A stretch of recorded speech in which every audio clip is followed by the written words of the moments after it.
안녕하세요. 구두방을 운영하고 있는 60대 남자입니다. 제가 운영하고 있는 구두방은 단순히 제가 푼돈을 버는 공간이 아닌 제 자부심이나 다름없습니다. 왜 아무리 작은 사람이라고 해도 신이 자부심을 내려준다고 하잖아요. 그게 삶을 살아가는 큰 원동력을 주기 때문이죠. 그래서 그 일이 무엇이든지 나라는 사람의 가치를 높여주기 때문에 내가 자부심을 가지고 있는 일에 대해서는 절대로 양보를 하지 말라는 말이 있나 봅니다. 내 자부심을 지키는 일이 내 가치를 지키는 일이고 또 그 가치가 무너진다면 지금까지 외롭고 괴로운 거 다 견디고 살아온 게 무슨 이유가 있겠습니까?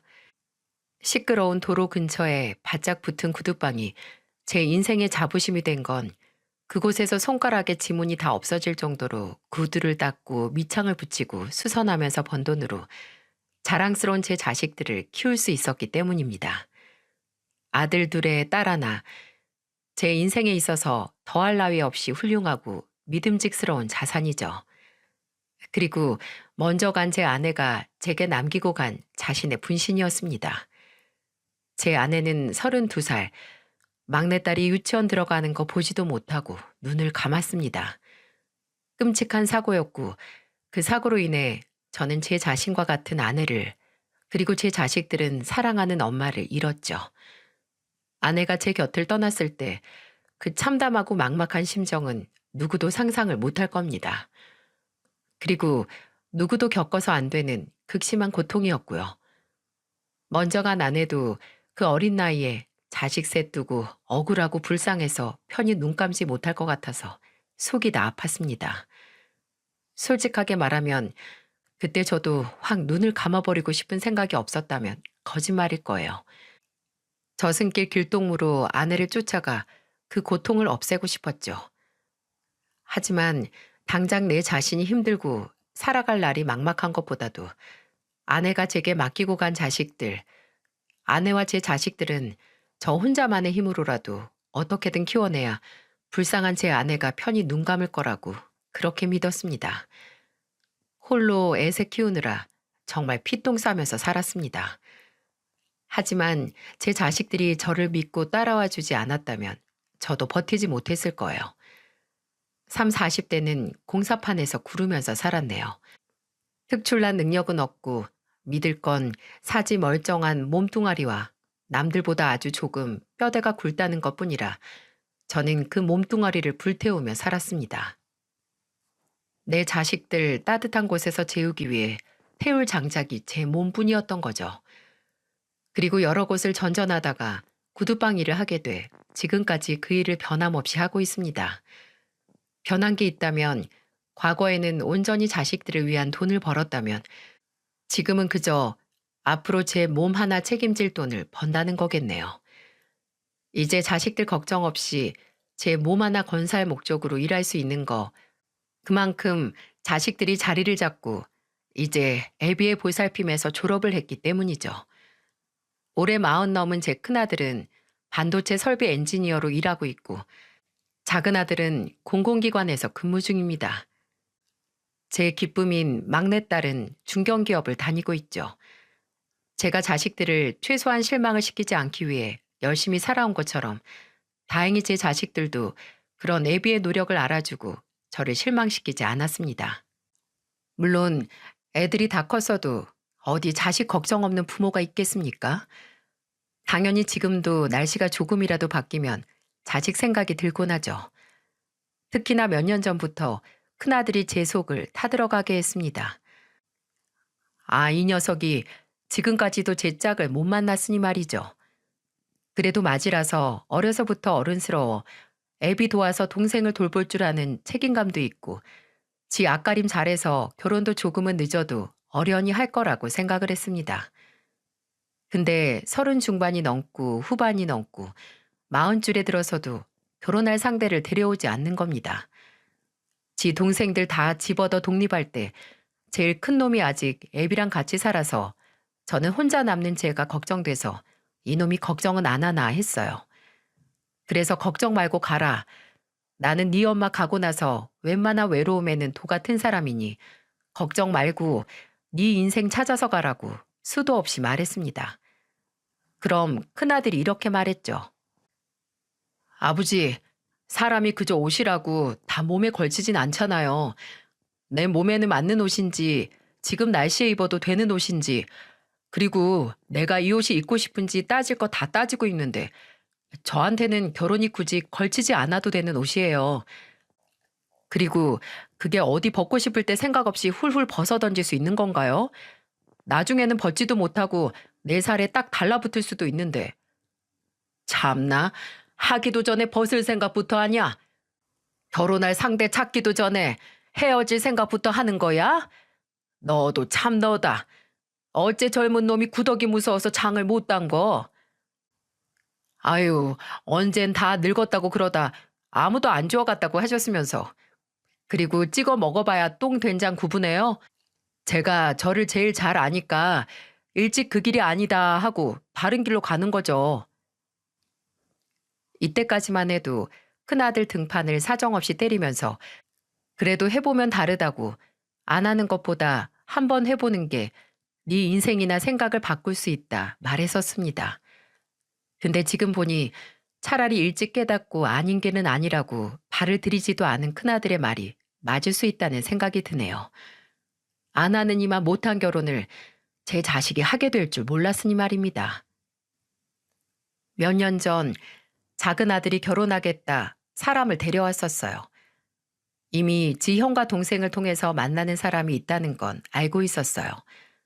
딸의 말로는 연애한 지 1년도 안 됐는데 좀 급하게 하는 거 아니냐고 하더군요. 뭐 그만큼 좋으니 그러겠지. 차라리 사랑에 불 붙었을 때 다 해치우는 게 낫다. 그렇게 대꾸를 했던 기억이 나네요. 근데 나중에 작은 아들이 그 상대를 데리고 오기 전에 큰아들이 제게 그러더군요. 아버지, 근데 아버지가 좀 마음이 불편하실 수 있어요. 일단 알아만 두세요. 아니, 자식이 결혼한다는데 그 상대가 뭐 민족의 배신자나 친일파 집안 자식만 아니면 된다고 웃어 넘겼거든요. 제가 제 자식들을 너무 믿었나 봅니다. 막연히 뭐 얼마나 제 눈밖에 날 상대를 데려오겠어. 그렇게 생각을 한 거죠. 근데 참 진실을 알고 마음이 불편하기 짝이 없었습니다. 작은 아들이 결혼하겠다던 아가씨는 초혼이 아니더군요. 제 작은 아들이 두 번째 결혼 상대였습니다.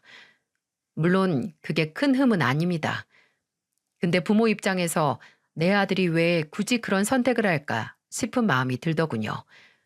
큰아들은 본인도 그 사실을 근래에 알게 됐고 동생이 아버지에게 결혼 허락을 받는 걸 도와달라고 했다고 했습니다. 지도 쉽게 제 축하를 받을 자신이 없으니 지 형한테 도움을 요청한 거죠. 모든 걸 알게 된 제 연락을 받고 집으로 온 작은 아들은 앉기도 전에 장황한 변명을 늘어놓더군요. 아버지, 이게 재혼이라고 하는 것도 애매해요. 그 사람이 사실 결혼식은 올렸는데 혼인신고 안 하고 1년 정도 살고 갈라선 게 다예요. 결혼보다는 동거에 가까워요. 이놈아, 식을 올렸으면 다 한 거야. 아무리 법적인 관계 아니라고 해도 사실혼이라는 말이 왜 있겠어? 저도 어쩔 수 없이 자식에게 최선인 것만 생각하는 부모였습니다. 생각을 하면 할수록 왜 작은 아들이 이 결혼을 감행하고 싶어 하는지 이해가 되지 않고 답답하더군요. 만일 아내가 제 곁에 있었더라면 뭐라 했을까? 아내는 과연 이 결혼을 기꺼이 허락했을까 하는 생각도 들었고요. 사람 마음이 참 간사한 게 뭐든 본전 생각이 들기 마련이잖아요.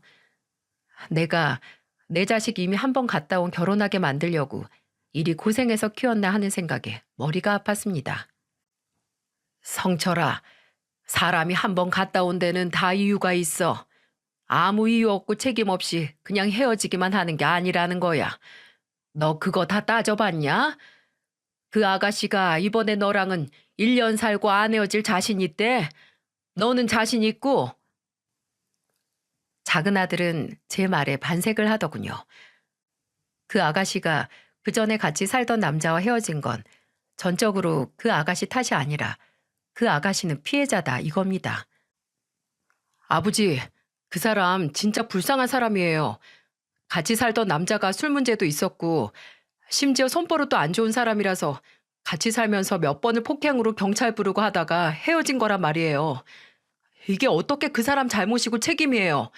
그 사람은 피해자인데, 물론 그 얘기를 듣고 딱 하긴 했습니다. 근데 참 이상도 하죠.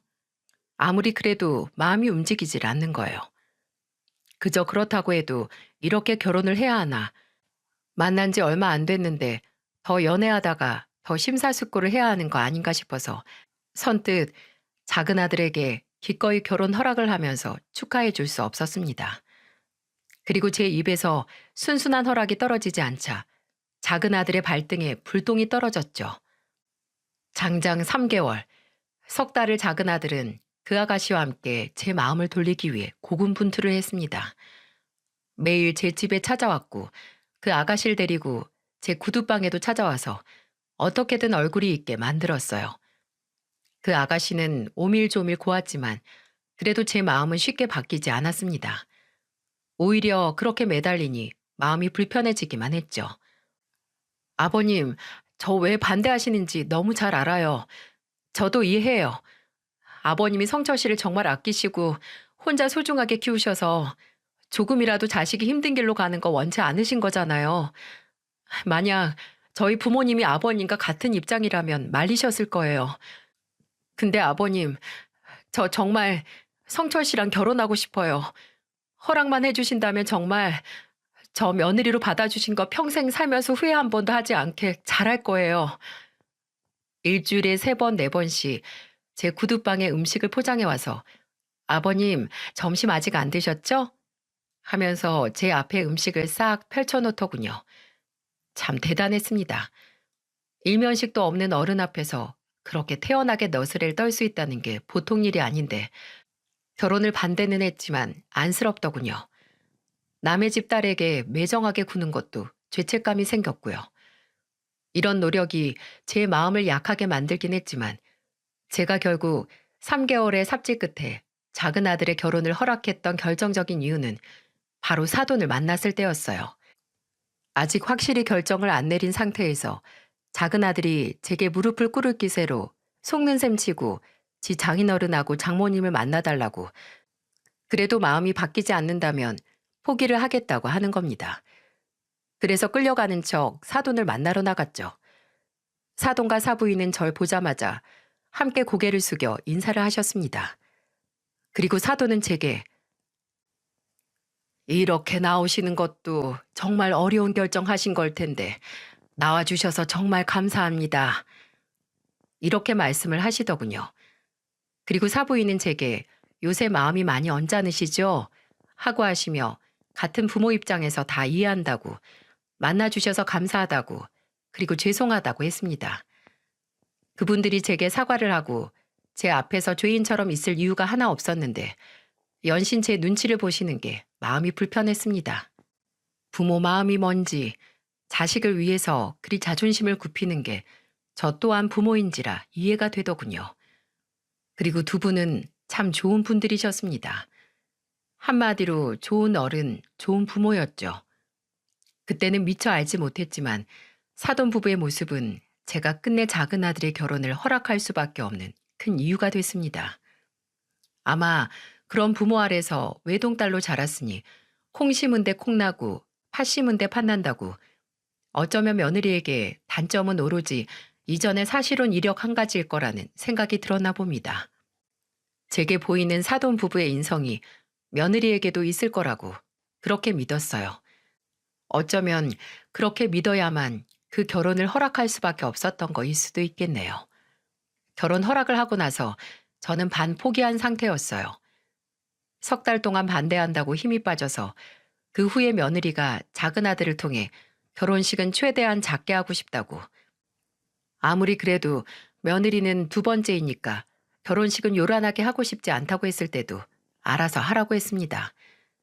작은 아들은 그저 뭐든 며느리의 마음에 들게 맞춰주더군요. 참 아쉬울 것 하나 없는 녀석이 왜 저럴까 했는데 저도 옛날에 제 아내 옆에서 쩔쩔매기만 했으니 아주 이해하지 못한 건 아니었어요.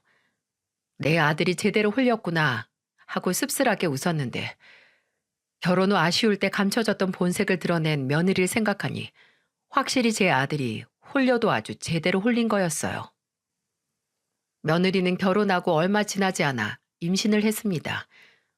둘이서 제게 임신 소식을 전하며 며느리는 거봐요. 아버님 제가 결혼하면 정말 잘한다고 했죠? 이렇게 바로 예쁜 손주 만들었잖아요. 라고 웃더군요. 그때는 정말 며느리의 임신 소식이 축하할 만한 기쁜 소식이라고 생각을 했는데 시간이 지나 보니 정반대로 제 작은 아들에게 그리고 제게 속이 터지는 지옥문이 열리는 거였습니다. 임신 전에 며느리는 별 문제가 없었습니다. 아니, 그때까지만 해도 제게 잘 보이려 노력을 했죠. 작은 아들과 집에 올 때마다 바리바리 뭘 그렇게 사오는지. 근데 임신 소식을 알리자마자 저게 같은 사람이 맞나 할 정도로 바뀌더군요. 원체 행동 거지가 묵직하진 않았습니다. 오히려 가벼운 편이었죠. 외동딸로 오냐오냐 자란 티가 난다고 할지 제가 결혼을 반대할 때도 기 한 번 안 죽고 계속 찾아온 것만 해도 예상할 수 있었죠. 근데 그 들풀 같던 성격에 독이 있었네요. 며느리는 기 안 죽는 당당한 성격이 아니라 개념이 아예 없었기 때문에 기가 죽지 않는 거였어요. 제가 며느리의 성격이 보통이 아니라는 걸 처음 깨닫게 된 건 며느리가 갑작스럽게 제 구두방에 찾아온 날이었습니다. 아무 연락도 없이 왔길래 놀라긴 했지만 그래도 반갑긴 했죠. 손에 든 커다란 쇼핑백에 저는 며느리가 저와 함께 식사를 하기 위해 음식을 포장해 온 줄 알았어요. 아이고, 뭐하러 왔어? 그건 뭐냐? 또 음식 포장해 온 거야? 아, 아니요. 이거 구두예요. 아버님 일거리 드리려고요. 그건 며느리 말대로 7켤레가 넘는 며느리의 구두였습니다. 며느리는 바닥에 구두를 하나씩 펼치며 제게 그러더군요. 아버님, 이건 뒤쪽 굽이 좀 닳았는데 좀 깔끔하게 정리해 주시고요. 여긴 앞코 좀 반질반질하게 해주세요. 그리고 이건 스크래치 생기기 쉬우니까 좀 조심해서 만지시고요. 아셨죠? 제가 10여 년을 구두방을 운영했지만 지금껏 제 자식들도 제게 먼저 구두를 닦아달라, 고쳐달라 한 적이 없습니다. 애비가 손에 냄새 독한 약 묻혀가면서 쭈그려 앉아 일하는 걸 안쓰럽게 생각해서 감히 말도 안 꺼냈어요. 제가 집에서 지나가면서 애들 신발이 눈에 띄어서 손 좀 봐주면 그것도 하지 말라고 말리고 중요한 날 구두 닦아준다고 하면 지들이 한다고 구두방 사장님 보고 배운 건 많다며 한사코 저를 말렸죠. 근데 저와 이제 가족이 된 지 몇 달 되지도 않은 며느리가 구두를 한아름 가져와서 이건 이렇게 하고 저건 또 저렇게 하라는 게 어이가 없더라고요. 돌려 말하면 어찌 이리 벽이 없나 싶었고 솔직하게 말하면 뻔뻔하고 염치가 없어 보이기까지 했어요. 와서 이것 좀 부탁드린다고 했으면 시아버지가 며느리 구두 깨끗하게 해준다는 생각에 기꺼이 해줬을 겁니다. 근데 하나하나 펼쳐가면서 말하는 꼴과 마지막에 아버님 이거 다 끝나면 저한테 연락하지 마시고 그냥 택배로 붙이세요. 이거 들고 오느라 저 어깨 빠지는 줄 알았어요. 아셨죠? 이런 말까지 해서 황당했네요. 그래서 손수 구두 다 모아서 다시 쇼핑백에 넣고 말했습니다. 가져가라. 네? 왜요? 아버님 일 많으세요? 많든 적든 나 원래 이것저것 주문 많은 까탈스러운 손님은 그냥 돌려보낸다. 그러니까 구두에 흔적 남고 반질반질하게 안 될까 걱정되면 네가 직접 해라. 알았냐? 그리고 구두를 담은 쇼핑백에 제가 쓰는 구두약과 소를 던져주었어요. 며느리는 별말 안 하고 저를 빤히 보더니 인사를 하는 둥 마는 둥 하고 떠났고요. 근데 그 후로 더 황당한 일이 벌어졌습니다. 그날은 작은 아들네와 딸이 집에 온 날이었어요. 근데 며느리가 본인 휴대폰이 없어졌다고 하더군요. 어디다가 둔 건지 방안을 샅샅이 살피다가 딸에게 이렇게 말했죠. 아가씨, 나 휴대폰 못 찾겠는데 전화 좀 해줘요. 진동이 아니라서 벨소리 바로 울릴 거예요. 딸은 그때 거실에 저하고 함께 있었는데 본인 휴대폰은 식탁 위에 있다고 가지러 가기 귀찮다면서 제 휴대폰으로 며느리에게 전화를 걸었죠. 그리고 몇 초 지나지 않아 요란한 벨소리가 들렸어요. 휴대폰은 저와 딸이 앉아 있는 소파 쿠션 틈에 들어가 있었고요. 아, 뭐야? 언니, 핸드폰 여기 있잖아요. 어? 이게 뭐야? 언니, 핸드폰에 우리 아빠 꼰대로 저장했어요?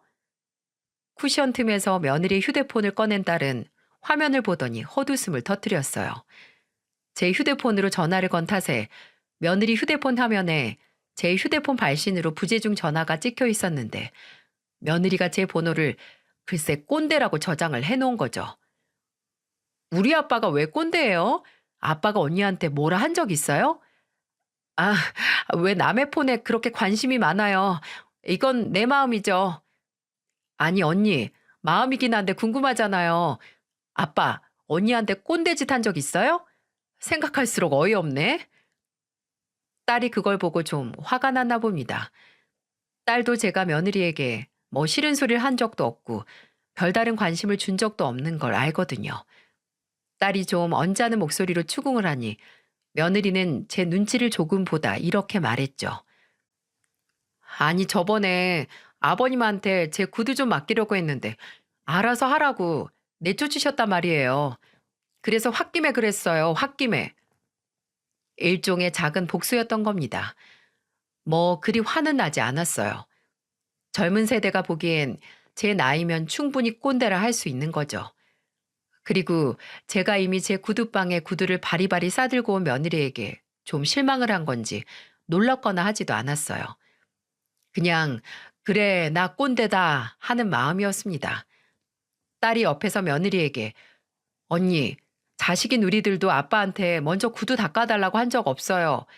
근데 며느리가 와서 구두 닦아달라고 하니까 아빠도 황당하셨겠죠. 라고 말할 때 그냥 가만히 있었고요. 근데 아무 말 없이 가만히 있던 걸 며느리는 제가 꼰대라는 호칭을 받아들였다 생각을 하나 보네요. 그 후에도 지 마음에 들지 않으면 대뜸 꼰대가 꼰대 같다는 말을 입에 붙이고 살았거든요. 그날은 아내의 기일이었죠. 저희 가족은 원래 제사를 지내지 않았어요. 근데 아내가 떠난 후로는 거창한 제사를 지내는 건 아니지만 그냥 가족들끼리 모여서 아내를 생각하고 생전 아내가 좋아하던 음식들 차려서 다 같이 먹곤 했습니다. 제사상에 음식을 많이 올리지도 않아요.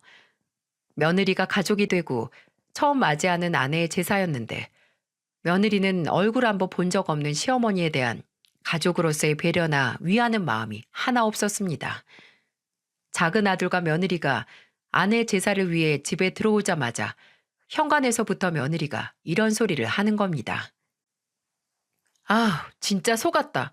나는 당신네 집 제사 없는 줄 알았는데. 그 말에 의아해서 상 닦다 말고 뒤를 돌아봤는데 며느리에게 작은 아들이 타박을 하더군요. 아니, 음식 다 준비해서 본격적으로 제사 지내는 게 아니라 사올 건 사오고 음식 하는 것도 얼마 없어. 그냥 가족들끼리 모여서 식사하는 거나 다름없는데 무슨 제사야. 그래도 속은 거야. 가족들이 한 집에 모여서 음식 준비하고 향 피운 다음에 그 음식 먹는 게 제사지. 그럼 아니야?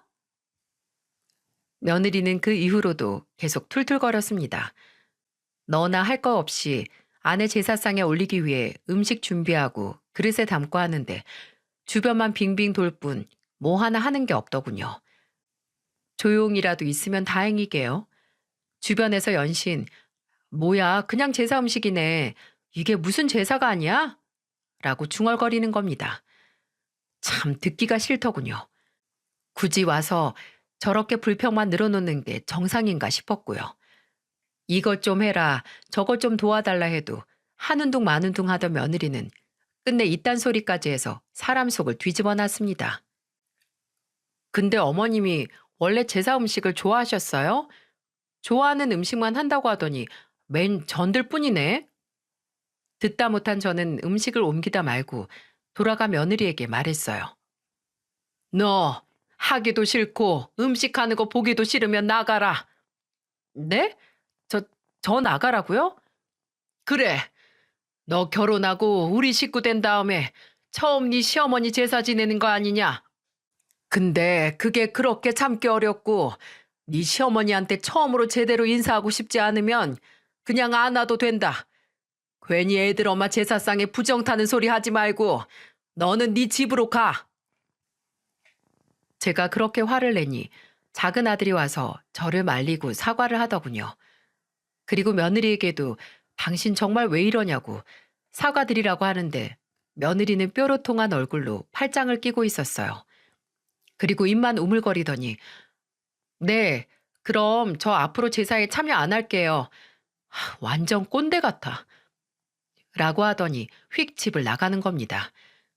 작은 아들은 바로 며느리를 부르며 뒤쫓아갔죠. 그래요. 제사 지내기 싫을 수 있습니다. 귀찮을 수 있죠. 근데 굳이 거기서 싫은 티 팍팍 내고 막대 먹은 소리나 하는 게 말이 되나요? 남은 저와 큰아들, 그리고 딸은 마저 음식을 준비한 뒤 작은 아들과 며느리 없이 아내에게 음식을 대접했습니다. 그리고 저희도 식사를 했죠. 몇 시간 뒤 작은 아들이 며느리 끌고 와서 제 앞에서 제대로 사과를 시키긴 했지만 얼굴을 푹 숙이고 잘못했다, 용서해달라, 이제 안 하겠다 말하는 며느리를 봐도 그 어떤 감정도 느껴지지 않았습니다. 그 정수리를 보고 있으니 사람이 화장실 들어갈 때 나갈 때 다르다고 하지만 일이 바뀔 수 있냐? 너 분명 나한테 결혼 허락해주면 너 며느리로 받아준 거 후회하지 않게 만들어 드리겠다 말하지 않았냐? 근데 어째 1년도 안 됐는데 벌써 후회가 되려고 그런다. 라는 말이 절로 나왔죠. 그렇게 반성하는 척 하는 것도 얼마 가지 않았습니다. 아이 며느리는 제게서 나는 구두약 냄새 때문에 입덧이 심해진다고 얼굴 한번 비추지 않았거든요. 괜히 시댁에 오기 싫은 걸 제 구두약 냄새 탓하는 게 어처구니 없고 괘씸했지만 차라리 저도 며느리 얼굴 안 보는 게 속 편했습니다. 아니, 며느리가 꼴 보기 싫으니 이제 작은 아들도 꼴 보기 싫어서 제 집에 작은 아들이 찾아오면 얼른 보내기도 했습니다. 지 애비 속을 일이 시끄럽게 하려고 그렇게 매달려서 결혼을 했나 싶어 한심하기 짝이 없었죠. 근데 또 마냥 작은 아들 탓을 할 수도 없었어요. 며느리와 같이 사는 아들 속도 날이 갈수록 문드러지고 있었거든요. 처음에 제게 찾아와 하소연하진 않았어요. 그도 그럴 것이 그렇게 제 앞에서 유난을 떨고 결혼을 했는데 속상한 일 있다고 쪼르르 와서 한탄을 하기 민망했겠죠. 제게 미안한 마음도 있을 테고요. 그 마음을 지 형한테 푼 건지 큰아들이 몇 번 제게 성철이가 요새 많이 싸우나 봐요. 라는 말을 하더군요. 동생이 부부싸움으로 힘들어한다. 재수 씨가 힘들게 하나 보다 하고 작은 아들네 소식을 알려왔죠. 그러다가 아예 직접 제게 와서 말했습니다. 맨정신으로 올 용기는 없는지 술에 잔뜩 취해서 힘들다고 결혼이 이렇게 힘든 줄 몰랐다는 소리를 하는 겁니다. 아버지, 아버지도 어머니랑 결혼하고 이렇게 힘들었어요? 이렇게 마음이 안 맞고 매일 싸우고 얼굴 보면 속이 꽉 막히는 것 같고 대화하기도 무섭고 그랬어요? 야 이놈아, 비교할 걸 비교해. 네 엄마가 언제 내 속을 뒤집어 놨는데? 결혼? 당연히 어렵지. 근데 너처럼 매일 후회할 정도로 힘든 건 아니다. 그냥 네가 그런 상대를 골라 결혼한 것뿐이야. 맞아요, 맞아. 내가 선택한 거죠. 내 잘못이야. 매달 카드값만 4, 500씩 깨지고 아침, 점심, 저녁 다 배달 음식에 설거지 귀찮다고 요새 그 사람 일회용 접시랑 젓가락만 써요. 그게 싫으면 아침, 저녁 저더러 설거지하라고 해서 제가 출근 전 퇴근 후에 설거지하면 보란 듯이 설거지거리를 산더미만큼 쌓아놔요. 질 아니라 이거죠. 행복하고 싶어 산 결혼인데 이럴 거면 왜 한 건지 진짜 모르겠습니다, 아버지. 끝내 흐느끼면서 말하는 작은 아들에게 내가 뭐라고 했냐. 그러니 애비 말 듣지 왜 안 그랬냐는 말을 할 수는 없었습니다. 잘못된 선택을 한 자식을 조롱하는 것밖에 아니니 말입니다. 저는 아들에게 진짜 며느리가 그전 결혼 생활에서 뭐 잘못해서 갈라선 거 아니냐고 잘 알아본 거냐고 물었습니다. 근데 아들은 그때는 정말 사람이 미련하게 착했다고. 그래서 맞고 살지 않았냐고 본인이 경찰 신고 기록도 봤다고 하더군요. 제 아들이 사랑에 눈먼 답 없는 머저리거나 아니면 며느리가 아들을 아주 보기 좋게 단단히 속인 거라고 생각을 했죠. 성철아, 너 잘 생각해보고 늦기 전에 정리하든지 해라. 네 형이 그러더라. 안 맞는 옷 계속 입고 있으면 나중에 그게 내 살인지 옷인지 모를 정도로 딱 달라붙어서 벗을 수가 없다고. 그러니까 그게 살되기 전에 잘라. 네가 불행하다 생각하면 끝낼 생각도 하라고. 근데 아버지, 저도 생각을 안 해본 게 아닌데 말처럼 쉽지가 않아요. 아버지, 어머니 없이 혼자 저희 키우느라 힘드셨잖아요. 그래서 지금 혼자 되는 것도 무섭고 또 요새 그 사람 조금만 수틀려도 애 지울 거라고 안 낳을 거라고 저 협박해요. 근데 제가 뭘 더 어떻게 하겠어요? 아들은 그래도 애 낳고 달라진다는 사람 있지 않냐고. 부모가 돼서 철이 들면 상황이 나아질 수도 있으니 지금은 믿고 싶다고. 그러니까 아버지도 믿어달라고 하더군요. 근데 30 넘도록 생기지 않던 철이 부모가 된다고 해서 생길 리 없겠죠. 며느리는 손자를 낳고도 뭐 하나 바뀌지 않았습니다. 불행 중 다행으로 며느리는 건강한 아들을 낳았고 미운 며느리 자식이긴 해도 제 아들의 자식이기도 하니 손자가 생겼다는 기쁨은 이루 말할 수 없을 정도로 컸죠.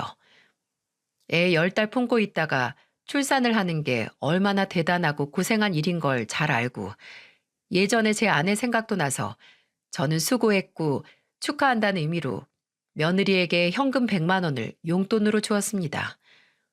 그렇다고 직접 주는 것도 마음에 내키지 않아서 송금을 한 뒤 수고했다는 문자를 남겼죠. 근데 얼마 지나지 않아 며느리에게 전화가 왔는데 제 돈 100만 원만 날렸네요. 아버님, 방금 보내신 돈 확인했어요. 그래, 고생했다. 그거 너만 주는 거니까 성철이나 애기용품 같은 거 사지 말고 너 사고 싶은 거 사라. 아, 근데 솔직히 100만 원으로 뭘 사요, 아버님? 너무 아끼시는 거 아니에요? 그래도 첫 손주 그것도 아들로 안겨드렸는데 100만 원은 너무 적죠. 저 딱 200만 더 주시면 안 돼요? 제가 그전부터 진짜 가지고 싶은 게 있어서 그래요. 100만 원을 돈 취급도 안 하는 며느리의 말이 놀랍지도 않았습니다. 이건 양아치가 돈을 뜯어내는 그런 수준이라고 생각을 했어요. 어느 집은 손주 낳으면 재산 증여도 해준다더라. 몇 천만 원 드는 조리원 비용도 턱턱 내준다더라. 300이면 싸게 먹히는 거다. 라고 끝이 없이 계속되는 며느리의 질긴 투정. 기분이 나빠도 준 돈 뺏을 생각은 없고 그저 끝까지 가지가지 한다는 심정으로 말했습니다. 너 나한테 갓 태어난 네 애 파는 거냐? 수고했다고 용돈 주는데 많고 적고 따질 거면 받지 말고 성철이 줘라. 내 손자 귀저귀 하나라도 분유 하나라도 더 사게. 그리고 그렇게 잘해주는 집 있으면 차라리 처음부터 내가 반대하는 결혼하지 말고 거기로 가지 그랬니? 그럼 너도 편하고 나도 편했을 텐데. 제게 끝내 돈을 더 뜯어내지 못한 며느리는 아주 유치한 방법으로 제게 복수를 하려고 했는데 아주 의도적으로 제게 손자를 보여주지 않으려고 하더군요. 뭐 오늘은 손자가 미열이 좀 있고 컨디션이 좀 별로다라고 하면서 손자를 데려오지 않았는데 그냥 그러라고 했습니다. 물론 손자를 안 보고 싶은 건 아니었지만 손자가 보고 싶은 마음보다 며느리가 보기 싫은 마음이 더 컸거든요. 손자에 대한 애정을 며느리에 대한 미움이 이긴 거죠. 참 씁쓸했습니다. 이렇게 보기 싫은 며느리를 무시하고 차라리 없는 인연이라고 생각했던 저이지만 도무지 더 이상의 모욕은 참을 수 없는 일이 터지고 말았어요. 제가 참지 못했던 것보다 제 가족이 참지 못한 거겠죠. 제 첫손자의 돌잔치 날이었습니다. 며느리는 결혼식은 어쩔 수 없게 작게 했지만 돌잔치만은 성대하게 하고 싶다고, 사람 몇 명 초대도 못해도 장소만은 좋은 곳으로 하고 싶다고 하더군요. 그래서 번듯한 곳에서 사회 보는 사람도 초대하고 축하 공연도 섭외하고 했습니다. 어차피 주인공인 손자는 기억도 못하겠지만 저도 그래도 첫 손자의 돌잔치라 더 특별하게 느껴졌어요. 아침부터 목욕탕에 가서 때 싹 밀고 이발소에서 머리 다듬고 바르지도 않던 로션 얼굴에 바르고 양복 차려입고 갔습니다. 묵직한 금반지도 물론 들고 갔죠. 대감집 도련님 마냥 한복 입고 빵긋빵긋 웃고 있는 손자를 보는데 감회가 새로웠어요. 막 아빠가 됐었던 예전 생각도 나고 제 자식의 아들이라니 더 애틋하고 보기만 해도 얼굴에 웃음이 떠나질 않았죠. 저는 도착한 사돈 부부와 인사를 나누고 바로 아들에게 안겨있는 손자에게 다가갔습니다. 아이고, 우리 준호 오늘 기분이 아주 좋은가 보네. 방실방실 잘 웃고. 오늘 무슨 날인 줄 알아? 알아서 그렇게 웃는 거야? 이 할애비하고도 같이 웃자. 이리 와봐, 이리. 손자 쪽으로 두 손을 뻗으니 어째 그 조그만 게 할아버지를 알아보고 제 쪽으로 넘어오려고 하더군요. 그대로 아들에게서 손자를 받아 안으려고 하는데, 아유, 아버님, 준호 만지시려면 손 씻고 오세요. 저기 가면 화장실 있어요. 옆에 있던 며느리가 중간에서 손자를 데려가는 게 아니겠어요? 뿐만 아니라 제게 손을 씻고 오라고 하더군요. 한순간 지저분한 손으로 깐난쟁이 손자 만지려고 한 할애비가 된 것 같아서 기분이 나쁘더라고요. 황당하고 억울해서 며느리에게 제 손을 펼쳐 보이며 말했죠. 나 손 씻고 왔다. 들어오기 전에 화장실 들러서. 근데 왜 아직도 손톱에 까맣게 뭐가 끼어 있는데요? 그냥 물만 묻히는 게 제대로 씻은 거예요? 대충 헹구기만 한 거지. 가서 제대로 씻고 오세요. 그런 손으로 애 만지러 가시면 안 되죠. 아우, 더러워. 며느리가 손가락으로 가리켜 보이며 인상을 찌푸린 건 제 손톱 아래 남은 구두약이었습니다. 목욕탕에 가서 타올로 박박 문질러도 닦이지 않는 흔적이었죠. 아무래도 이 일을 오래 하니 닦아도 마치 문신처럼 지워지지 않는 부분이 있었는데 며느리는 그게 더럽다라고 하면서 손자를 안아보지도 못하게 했습니다. 속이 상했어요. 그리고 자존심이 상했습니다. 그 흔적이 보기 싫을 수 있지만 그건 제가 지난 30여 년 동안 홀로 자식 셋을 열심히 키워왔다는 증거나 다름없었고요. 그렇게 흔적이 남을 때까지 구두를 닦고 또 닦았다는 거니까요. 저는 참담한 심정에 입을 꾹 다물었습니다. 그리고 며느리가 제게 더럽다고 한 순간 주변 사람들도 조용해지더라고요. 남들이 봐도 충격적이었던 거죠. 심지어 사부인까지 며느리를 부르며 말렸습니다. 그리고 제가 차마 말을 하지 못하고 있을 때 제 뒤에 있었던 사돈이 며느리 앞으로 갔어요. 그리고 조용히 손자를 넘겨받아 손자를 사부인 품에 안기는 게 아니겠어요? 그리고 짝 하는 소리와 함께 며느리의 얼굴이 돌아갔습니다. 아, 아빠! 여보! 그렇습니다. 사돈이 며느리의 뺨을 때린 거예요. 화가 난 저도 너무 놀라서 원래 할 말도 까먹을 정도였어요. 주변에서 얼마나 놀라든 사돈은 경악에 휩싸인 며느리 팔뚝을 잡아 제 쪽으로 끌면서 호통을 치기 시작했죠. 고개 숙여 이거사! 고개 숙이고 사과드려! 내가 무슨 사과를 해? 그리고 아빠가 왜 나를 때려? 내가 뭘 잘못했다고? 건방지고 할 말 못할 말 구분 못하는 것도 죄야. 너 지금 네 부모 얼굴에 먹칠하고 네 시아버지한테 죄진 거나 마찬가지니까 고개 숙여서 얼른 사과드려. 얼른. 싫어. 나 잘못한 거 없어. 아버님이 먼저 저 손으로 우리 준호 만지려고 했잖아. 우리 준호 얼굴에 세균이라도 묻거나 한복에 얼룩지면 어떻게 할 건데? 저거 비싼 거란 말이야. 이게 그래도 진짜? 사돈이 무슨 말을 해도 고개 빳빳이 들고 더 바락바락 소리를 지르는 며느리. 자식이 그저 부모가 떠먹여주는 대로 자라주는 게 아니라는 걸 절절히 느낄 수 있었습니다. 며느리가 그렇게 적반하장으로 나오니 제 옆에 있던 딸도 참지 못하고 한 소리 시작했죠. 말이면 단 줄 알아? 세균? 야, 너는 우리 아버지 손에 묻은 구두약은 그렇게 혐오하면서 그 구두약 묻혀가면서 번 돈은 괜찮나 보다. 그러니까 애 낳았다고 우리 아버지한테 300 내놓으라고 했지. 뭐? 야, 사돈 처녀 말이 진짜야? 너, 네 시아버지한테 돈 달라고 했어? 아가씨, 낄 때 안 낄 때 구분해요. 왜 아가씨가 나서는데? 네가 우리 아빠 욕보이는데 딸인 내가 당연히 껴야지. 나는 너랑 다르게 효녀거든. 말이 좀 짧네. 너 입 못 다물어? 아무것도 모르면 가만히 있으라고. 뭘 아무것도 모르는데? 그리고 나한테 그렇게 존대받고 싶냐? 그럼 존대받게끔 행동해. 꼭 너같이 위아래 구분 없이 막 나가는 것들이 손아래 사람한테 대접 안 받으면 개거품 물고 쓰러지려고 하더라. 지가 하는 건 생각도 못하고. 네가 우리 아빠한테 기본이라도 하면 내가 이러겠니? 참나. 그럼 잘난 네 아빠한테 손 씻고 오라고 해. 손 씻고 오면 내 아들 얼마든지 줄 테니까. 아, 진짜 말이 안 통하네. 이 정신머리 없는 게. 너 이리 와. 내가 그 쓸모없는 머리통 그냥 다 뽑아버릴 테니까. 벌처럼 튀어나간 딸은 그대로 며느리의 머리채를 잡고 뒤흔들기 시작했습니다. 악을 쓰면서 정말 뽑아낼 기세로 좌우로 현란하게 흔들더군요. 그럴수록 며느리의 비명소리도 높아져 갔고요. 이거 뭐하러 달고 다니는데? 어차피 기능도 안 하는 거 뭐하러 붙이고 다녀? 야, 야, 너 이거 안 놔? 놔! 아! 내가 제대로 된 생각도 못하는 네 머리통 오늘 아예 뽑아버릴 거야. 우리 아빠가 손에 저 구두약이 왜 묻어 있는데? 우리 아빠 손에 왜 구두약이 남아 있는데? 알지도 못하는 게 더럽다고?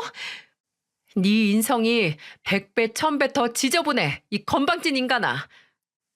아, 엄마, 아빠, 나 좀 도와줘. 본인이 원하던 으리으리한 곳에서 며느리의 비명은 점점 높아졌습니다. 근데 누구 하나 제 딸을 말리지 못했어요. 딸의 기세가 말도 못하게 흉흉했고 또 아마 며느리의 말본세가 그 일을 당하는 게 싸다는 생각들을 했나 봅니다. 사돈 부부도 멍하니 본인들 얼굴에 먹칠한 딸이 짐승처럼 당하는 모습을 지켜만 봤거든요. 딸은 장장 5분이 넘도록 며느리를 모잡듯 잡았고 결국 제가 딸을 말리기 시작했어요. 됐다고, 네 마음 아는데 그만하라고 하면서요. 본인도 얼마나 서러웠겠어요. 눈앞에서 아버지가 더럽다는 소리를 듣는데 그것도 본인들 키운 손이 더럽다는 소리를 들었으니 속상하고 상처를 받았겠죠. 제가 딸을 말리니 그제야 아들들이 같이 와서 둘을 떼어놨습니다. 분이 안 풀린 제 딸은 아직 못 뽑았다고 내가 저 대갈통 뽑고 갈 거라고 악을 썼는데 이미 며느리의 혼은 뿌리째 뽑힌 것 같았어요. 넋이 나가서 주저앉아 통곡도 못했거든요. 그렇게 제 첫손자의 돌잔치는 아수라장이 됐습니다. 마련한 3단 케이크에 칼 한 번 대지 못하고 끝났으니 말이죠. 큰아들과 딸은 저와 함께 제 집으로 갔고 작은 아들은 일단 손자를 데리고 혼이 나간 며느리와 함께 갔고요. 작은 아들은 가면서도 저를 보고 입을 열지 못했습니다. 마치 목구멍에 말이 걸린 사람처럼 괴로운 얼굴로 저를 쳐다봐서 저는 이미 내 마음 다 안다고 팔뚝을 툭툭 두들겨 주고 왔네요. 물론 마음이 많이 상하고 제 아들과 손자가 제 자부심을 공격한 인간과 한 지붕 아래서 가족으로 엮여서 산다는 게 걱정도 되고 마음이 편치 않았습니다. 제 자식이라고 해도 자식의 인생은 내 인생이 아니니까 뭐라 더 조치를 취해야 할지 막막했어요. 근데 일이 이렇게 커질지 몰랐네요. 왜 유리창에 미세한 잠금이 몇 개가 있으면 나중에 아주 작은 자극으로도 금세 쨍그랑하고 깨지잖아요. 아마 그런 게 아니었나 싶습니다. 작은 아들은 끝내 이혼을 마음먹게 됐거든요. 이해 못하는 건 아닙니다. 저도 며느리 때문에 힘들고 속이 상한 적이 한두 번이 아닌데 같이 살던 아들은 더하면 더했지 덜하지 않았을 테니 돌잔치에서 있었던 사건이 몇 배로 충격이 컸겠죠. 제게 와서 이혼밖에 답이 없다고 이제 막 손자를 보여드렸는데 이런 소식 전해서 죄송하다고 우는 작은 아들에게 저는 그저 다른 거 걱정 말고 네 행복을 지키라고 했습니다. 뭐든 네 행복보다 중요하지 않다고 나는 너만 괜찮으면 다 좋다고 말이죠. 근데 인생에 있어서 커다란 결정을 하는 자식에게 해줄 수 있는 게 지지와 응원뿐이라는 게 무력하기 짝이 없더군요. 안타까웠습니다. 아예 이 결혼을 작정하고 반대했다면 이런 일도 없지 않을까 했는데 큰아들 말로는 아마 그때 그랬다면 저와 작은아들 사이가 틀어졌을 거라고 차라리 이렇게 성철이 스스로 깨닫고 정리를 하는 게 최선일 수 있다고 그러더군요. 작은아들은 이혼 소송 준비를 했고 저는 작은아들이 선택한 최선을 응원했습니다. 근데 이런 걸 소 잃고 외양간 고친다고 하는 건지 외양간을 말아먹은 며느리가 이제야 떠난다는 소를 붙잡겠다고 보수공사를 하려고 하더군요. 저를 찾아와서 그렇게 빌더군요. 제발 작은 아들의 마음 좀 돌려달라고 작은 아들에게 본인을 용서하니까 너도 용서하라는 말을 해달라면서 말입니다.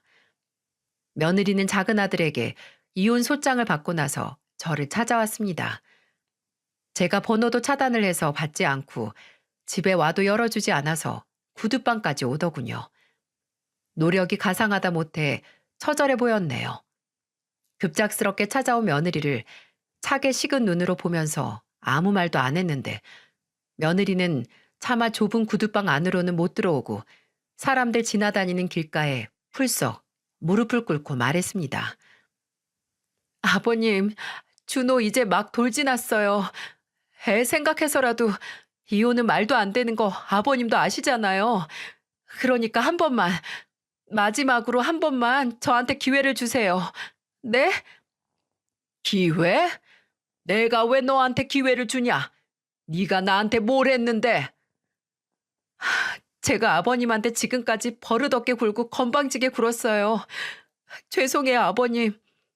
제가 평생 외동딸로 부모님한테 보살핌만 받아보니 아버님을 제 아버지라고 생각하고 저희 아버지한테 하듯이 똑같이 굴었어요. 정말, 정말 죄송해요. 저 진짜 이제 정신 차리고 절대로 아버님 속상하게 하는 일 없을 거예요. 애 낳고 바로 이렇게 헤어지는 건 정말 아니잖아요. 내가 네 말을 어떻게 믿겠니? 결혼 허락해주면 후회하지 않게 해주겠다는 약속도 임신하자마자 나 몰라라 한 네 말을 어떻게 믿냐 이거야. 그리고 그래, 너는 지금 네 자식 위해 이혼 못하겠다 막아달라 하는 거지? 나는 내 자식 위해서, 내 자식의 행복을 위해서 이 이혼 막을 생각 없다.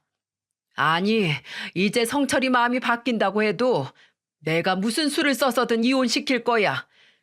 네가 더럽더간 이 손으로 키운 내 아들이 아까워서 절대로 이 이혼 물을 생각 없으니 포기하고 가라. 가서 네가 그날 먹칠하다 못해 오물 뒤집어 쓰게 한 네 부모님 얼굴이나 닦아드려. 남편 자식 이름 마당에 네 부모라도 붙잡아야지. 저는 며느리 눈앞에서 구두방 문을 쾅 하고 닫고 한동안 그 안에서 숨죽이고 있었습니다. 앞에서 사라지지 않는다면 경찰을 부를 생각도 했는데 며느리는 몇 분 동안 통곡을 하다가 물러나더군요.